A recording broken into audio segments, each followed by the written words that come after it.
Good afternoon, everyone. Welcome back. Final closing remarks. And I promised to let you out a few minutes early. So again, good afternoon, everyone. I have three brief housekeeping items before we close out today. First of all, CRC credits. For those of you participating virtually, in person here, you will receive an email following the symposium with the evaluation. And we ask you and encourage you to please complete that, fill that out. And then you will also receive your CRC credits for the symposium. So for those in person, you'll be receiving an email. For those of you who have been participating virtually, remotely, the evaluation links were provided throughout the sessions, as well as email. So again, we encourage you to fill out those evaluations, tell us what you liked and how we can improve, and then gather your CRC credits.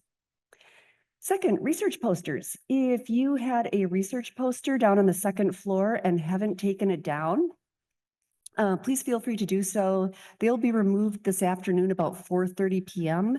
My understanding is that we will be holding them for a couple of days, but we're not exactly sure who will be holding them or where.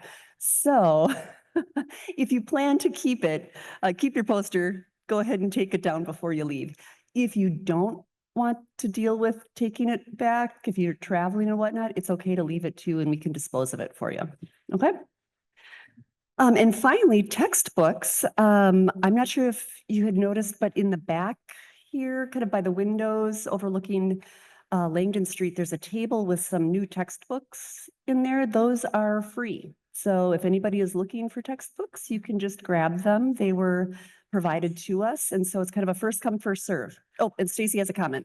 I'm going to chime in real quick for everyone at home. I'm not sure exactly how Kate phrased it, but there will be one email at the end. It should be coming soon, and that will be for your CRC credits. So for those of you attending virtually, you should not have received something yesterday, nor throughout the sessions. You get it once. You will just indicate what sessions you attended, and you will be issued one certificate for the total sessions. And that's the same for those of you in person. You will get an email. It will have the evaluation link. You'll take that. You'll select the sessions you attended, and you'll get your certificate. If you don't get the email, the link is also on the website, but it is just once and done, and that email will be going out. Okay, great. Thank you for clarifying. You explained it much better than I did. Well, as we bring this incredible conference to a close, I want to begin by saying thank you. Thank you for your time, your energy, your ideas, your openness, and most of all, your commitment to advancing employment, equity, and opportunity for people with disabilities in the workplace.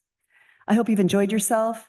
I hope you've enjoyed connecting with friends and colleagues as much as I have over the past couple of days. Over the past few days, we've explored the junctures of research, policy, practice, and lived experience. We've heard from researchers, advocates, administrators, employers, community members, and probably most importantly, individuals with lived disability experience. Every voice added depth and meaning to this important conversation. This conference has been about more than just exchanging research or highlighting best practices. It has been a call to action, to reimagine systems, to challenge biases, and to strengthen collaborations that lead to real, lasting change. We've discussed the role of inclusive hiring practices, workplace accommodations, access, and the critical importance of data-driven accountability.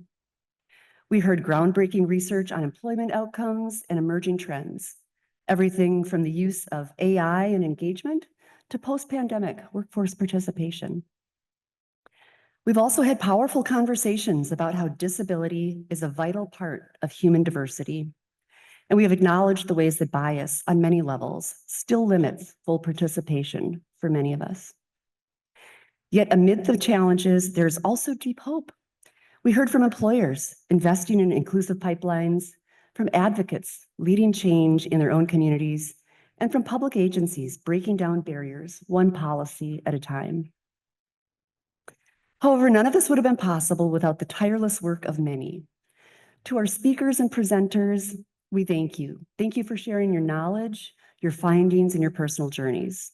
Your contributions helped frame the current landscape and contextualize it, and also helped to light a path forward for us all. To our funders, partners, and planning committee, your support made this conference not only possible, but impactful. To each of you who participated, whether you asked questions, shared insights, or just listened with intention, thank you. Community is built in moments like this. And to our QE implementation team, thank you for ensuring that this was truly an inclusive space. To our tech specialists and event staff, your work ensured that everyone could engage fully. Specific thanks to Stacy Castillo, Natalie Meyer, Tim Tansey, Emily Brink, Jessica Holton, Chelsea Bramer, Malachi Bishop, Jeff Meyer, and the amazing crew at Employment Resources, Inc. Please join me in giving these friends a heartfelt round of applause. We could not have done this without them.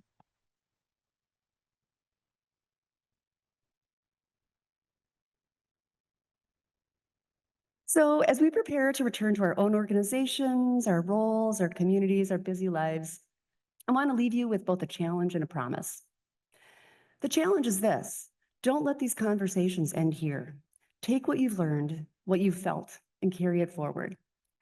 Whether that's revisiting how your organization approaches hiring, advocating for better policy, teaching, mentoring a young professional with a disability, or even funding the next round of critical research, the work continues with you.